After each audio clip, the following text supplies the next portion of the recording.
ఏదైతే నర్మదారెడ్డి వెబ్సైట్ ద్వారా ఆనందే ముందుని అమ్మకం పెట్టాడో బజార్లో, దాన్ని నేను వాళ్ళ ఆనందయ్య గారు, ఆనందయ్య కొడుకు దాన్ని ఖండించారు. మేము ఆ ముందు అమ్మకానికి పెట్టలేదు, మాకు సంబంధం లేదని.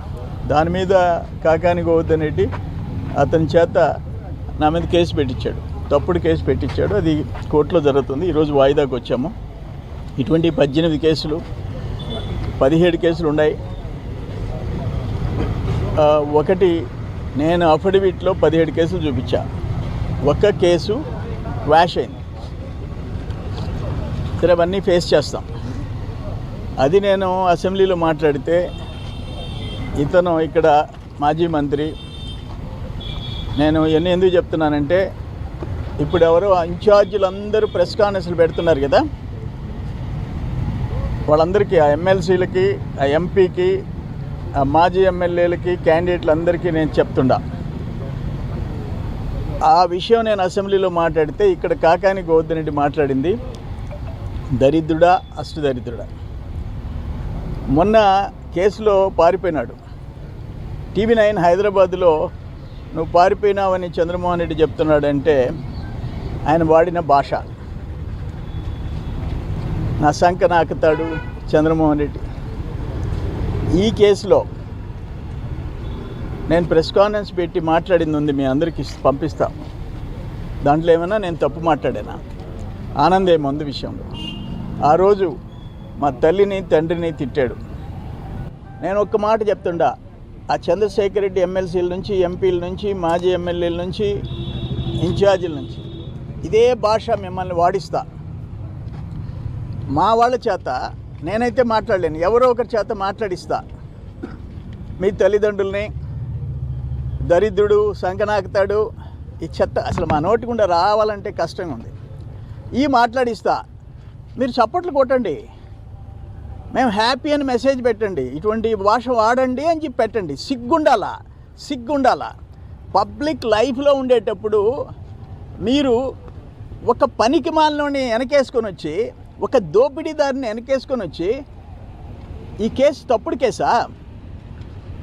ఆయన సొంత మండలం పొదలకూరు, ఆయన ఊరి పక్కన వరదాపురం, అక్కడ భారీ దోపిడీ, పట్టపొగులు, వితౌట్ మైనింగ్ లీజ్, ఆ క్వాజీ 100 కోట్ల క్వాజీ తవ్వకం, 14 హిటాచీలు, ఒక 30 డంపర్లు, ఒక గోడౌన్లో ఎక్స్ప్లోజివ్స్, ఇంకొక ట్రక్కులో ఎక్స్ప్లోజివ్స్, పేలుడు పదార్థాలు.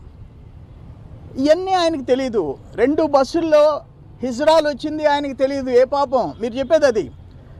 ఒక 2 బస్సుల్లో రౌడీలు వచ్చింది, మీకు తెలియదు, ఆయనకు తెలియదు. ఆయన బుద్ధిమంతుడు, ఆయన బుద్ధుడు కాకాని. అక్కడ ఈరోజు ఏమి తేలింది?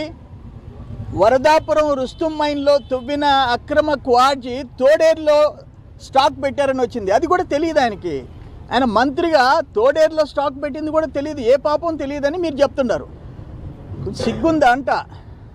సిగ్గుందా మీకు అంట. అటువంటి వాడిని జిల్లా అధ్యక్షుడిగా ఎట్ట పెట్టుకున్నారు అంట. మీరు సిగ్గుతో తలదించుకోవాలా? మీరు మాట్లాడతారా? ఏం మాట్లాడినాడు ఆయన? నేను మొగోడిని, నేను అదిరింపులకి నేను భయపడేవాడిని కాదు, ఇక్కడుండా అన్నాడు.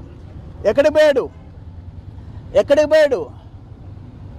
నేను పారిపోను, పోలీసులు వచ్చి అరెస్ట్ చేసుకోండి అన్నాడు. తప్పు చేశాడు కాబట్టి పారిపోయాడు. అంతకుముందు పారిపోయినాడు. నా మీద ఇతర దేశాల్లో 1000 కోట్ల ఆస్తులు, ఫేక్ డాక్యుమెంట్స్ పెట్టాడు. సింగపూర్, మలేషియా, హాంకాంగ్, అన్ని దేశాలు. 2 నెలలు పారిపోయి సుప్రీంకోర్టులోంచి బెయిల్ తెచ్చుకున్నాడు. ఇదే పక్కనుండే రూరల్ పోలీస్ స్టేషన్లో 2 నెలలు హెడ్ కానిస్టేబుల్ దగ్గర సంతకం పెట్టాడు. మళ్ళీ ఇప్పుడు పారిపోయినాడు. 6 టీములు పనిచేస్తున్నాయంట, మాకు తెచ్చిన సమాచారం. ఎక్కడా దొరకటం లేదంట. ఇటువంటి మోసగాళ్ళు, పారిపోయే పిరికి బందులు, దోపిడీ చేసే పట్టపొగులు, దోపిడీ చేసే దొంగలు, వాళ్ళని గురించి మీరందరూ రోజుకో స్టేట్మెంట్ ఇస్తారా? రోజుకో స్టేట్మెంట్. ఏమైనా చంద్రశేఖర్ రెడ్డి, నీకు ఆయన చాలా బుద్ధిమంతుడు కనిపిస్తున్నాడా? నువ్వు కూడా బుద్ధిమంతుడివి, అందుకని ఆయన బుద్ధిమంతుడు కనిపిస్తున్నాడు. మీకు సిగ్గు శరమ ఉంటే, దమ్ముంటే తీసుకొచ్చి నోటీసులు రిసీవ్ చేసుకోమను, పోలీసులకు దగ్గరికి వచ్చి విచారణలో నోటీసులు తీసుకోమను, తప్పు చేయకపోతే చెప్పమను. మీ బ్యాచ్కి సిగ్గు శరమ ధైర్యం ఉంటే పిలిపించండి అతన్ని. తప్పుడు కేసులు పెట్టామని చెప్తారా? అంటే ఏంటి ఇంకా అంత అంటే రుస్తుం మైన్ వరదాపురం తాడిపత్రి పంచాయతీ పొదలకూరు మండలంలో మొగళ్ళూరులో ముదిగేడులో డేగపూడిలో ఎవరు దోచుకున్నారు? ఆయన మంత్రి, ఆయనకేం తెలీదు, అన్నీ పర్ఫెక్ట్గా జరిగాయి. మీరు అసలు ఏం మాట్లాడుతున్నారో అర్థం కావటం లేదు. నేను చూసి ఓర్చుకుంటున్నాం. ఎవ్వరి గురించి మేము మాట్లాడటంలే. ఈరోజు చేసిన పాపాలు అనుభవిస్తున్నాడు. చేసిన పాపాలు ఒక వ్యక్తి అప్స్కాండ్ కావటం, టెలిఫోన్ దగ్గర ఉండకూడదు. నాకు ఒక ఆయన చెప్తున్నాడు, జగన్మోహన్ రెడ్డి టైంలో తప్పుడు కేసులు పెట్టారంట ఒక ఇన్ఛార్జ్ కడప జిల్లా. ఆయన చెప్తున్నాడు, అన్నా ఆ జైలైనా మేలన్నా, నన్ను మళ్ళీ జైలుకి పంపించారు. నేను అప్స్కాండ్ అయినప్పుడు పడిన బాధ పిల్లకాయలతో మాట్లాడేదానికి లేదు, నా స్నేహితులతో మాట్లాడేదానికి లేదు, ఫోన్ పక్కన పెట్టుకునేదానికి లేదు, క్రెడిట్ కార్డు వాడుకునేదానికి లేదు, ఏదన్నా సౌండ్ వస్తే భయపడి నిద్రపోము, నరకం అనుభవించాను. తప్పుడు కేసు పెడితే నేను బెయిల్ కోసం, ఆ తర్వాత ఇంకొక కేసులో జైలుకి పోయాను, జైలే మేలు అనిపించింది. అటువంటి నరకం చూస్తున్నావు కాకానే, అటువంటి నరకం చూస్తున్నావు. నా మీద పెట్టావు, ఫస్ట్ కేసు పెట్టావు, పోలీసులు నోటీస్ ఇస్తే వెంకటాచలంలో పోయి కూర్చున్నా. నేను ఇచ్చిన డాక్యుమెంట్స్ చూసి నోరు తెరుచుకున్నారు పోలీసులు. నువ్వు 10 నిమిషాలకి ఫోన్ చేస్తున్నావు, నేను అక్కడ కూర్చున్నా. ప్రతి 10 నిమిషాలకి ఆయన అరెస్ట్ చేయండి అని. వాళ్ళకి దమ్ము గట్స్ రాలే, ఎందుకంటే నేను ఏ పాపం చేసిలే. రెండో కేసు పెట్టావు నర్మదారెడ్డి కేసులో, జిల్లా పార్టీ ఆఫీసులో ప్రెస్ కాన్ఫరెన్స్ పెట్టా. దమ్ముంటే వచ్చి అరెస్ట్ చేసుకోమని పోలీసులకు చెప్పా. పంపించి పోలీసులు ప్రతిసారి నేను హైకోర్టుకు పోలేనని చెప్పా. ఆ కేసు హైకోర్టు క్వాష్ చేసింది. రెండో కేసు పెట్టావు, వచ్చి అరెస్ట్ చేసుకోమని చెప్పా. కొరవన్నీ బెయిలబుల్ కేసులు పెట్టావు, చేసుకోమను, వాయిదాలకు వస్తా. అంటే మేమేం తప్పు చేయకుండా మమ్మల్ని కోర్టు చుట్టూ తిప్పుతున్నావు. నువ్వు మాత్రం విచారణకు వచ్చేదానికి నీకు దమ్ము లేదు. అటువంటి పనికి మాలినోళ్ళని జగన్మోహన్ రెడ్డి మంత్రులుగా, ఈరోజు జిల్లా అధ్యక్షుడిగా, ఆయన ఉమ్మడి 10 నియోజకవర్గాలకి ఆయన నాయకుడంట. అంటే ఆయన్ని చూసి నేర్చుకోమని జిల్లాలో ఉండే కొరవ వైసీపీ వాళ్ళు కూడా ఇతని మాదిరిగా దోపిడీలు, దొంగతనాలు, పనికి మాలిన పనులు, తప్పుడు పనులు చేసి పారిపోతూ ఉండేటట్టుగా కొరవాళ్ళు కూడా ఫాలో కావాలి. సిగ్గుండాల జగన్మోహన్ రెడ్డికి సిగ్గుండాల. ఆ రోజు చెప్పుతో కొట్టుండాలి నువ్వు.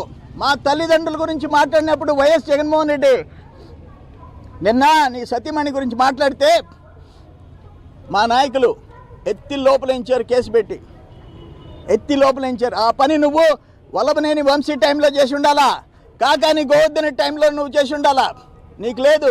నువ్వు ఆ పనికి మాలినోళ్ళు అసెంబ్లీలో మాట్లాడుతుంటే నవ్వుతా ఎగరతా కులకతా కూర్చున్నాడు జగన్మోహన్ రెడ్డి. అందుకనే నీకు ఈ గతి పట్టింది. 11 సీట్లు వచ్చినాయి. కాకాని గోవర్ధన్ రెడ్డి ఆ రోజు తల్లులు తండ్రుల మీద మాట్లాడినప్పుడు నువ్వు ముఖం మీద కొట్టి సస్పెండ్ చేసి ఉంటే, ఇటువంటి కనీసం ఆ వల్లభనేని వంశీ మీద యాక్షన్ తీసుకొని ఉంటే ఇంకొక 4-5 సీట్లు ఏమన్నా పెరుగుండే నీకు. నీ పార్టీ అంతం కావడానికి కారణం ఇటువంటి పనికి మాలిన వాళ్ళని నువ్వు సమర్థించటం. కాకాని గోవర్ధన్ రెడ్డి ఎంత సమర్థుడంటే పారిపోయే దాంట్లో. ఇప్పుడు మెహల్ చోక్సీ పంజాబ్ నేషనల్ బ్యాంక్ 13,000 కోట్లు మోసం చేసి ఆ బ్యాంకులో దోపిడీ చేసినోడు ఈరోజు బెల్జియంలో అరెస్ట్ చేశారు. ఇక్కడ ముంబై పేలుళ్లలో రాణాని అరెస్ట్ చేశారు. కానీ కాకాని గోవర్ధన్ రెడ్డి దొరకటం లేదంట. 5-6 టీములు తిరుగుతున్నాయి. అంటే వాళ్ళిద్దరికంటే కూడా గనుడు. పారిపోయే దాంట్లో, పోలీసులు కళ్ళు కప్పే దాంట్లో కాకాని గోవర్ధన్ రెడ్డి ఇంటర్నేషనల్ లెవెల్లో నంబర్ 1. నేషనల్ కాదు, ఆ బెల్జియంలు ఎక్కడెక్కడున్న వాళ్ళందరినీ పట్టుకొస్తున్నారు. బట్ కాకాని దొరకటంలా. ఎక్కడ నేర్చుకున్నావు ఇదంతా? ఏ స్కూల్లో నేర్చుకున్నావు? ఎవరు నీకు ట్రైనింగ్? ఎవరు బ్యాక్గ్రౌండ్? జగన్మోహన్ రెడ్డి అన్న అరెస్ట్ అయ్యి జైలుకి పోయాడు, కానీ నువ్వు మాత్రం దొరికేటట్లేవు. ఎవరేం చేస్తారు చెప్పండి? పోలీసులు సర్వ ప్రయత్నాలు చేస్తున్నారు. లుకౌట్ నోటీస్ ఇచ్చారు. ఆఖరాన లుకౌట్ అంటే ఇతర దేశాలకి పారిపోతాడనే భయం కూడా పోలీసులో ఉంది. అంత చాణక్యుడు, చాకచక్యం కలిగిన వాడు కాకాని గోవర్ధన్ రెడ్డి. దోపిడీలు, దొంగతనాలు, పారిపోవటాలు, తప్పుడు కేసులు పెట్టించడాల్లో ఆయన నంబర్ 1.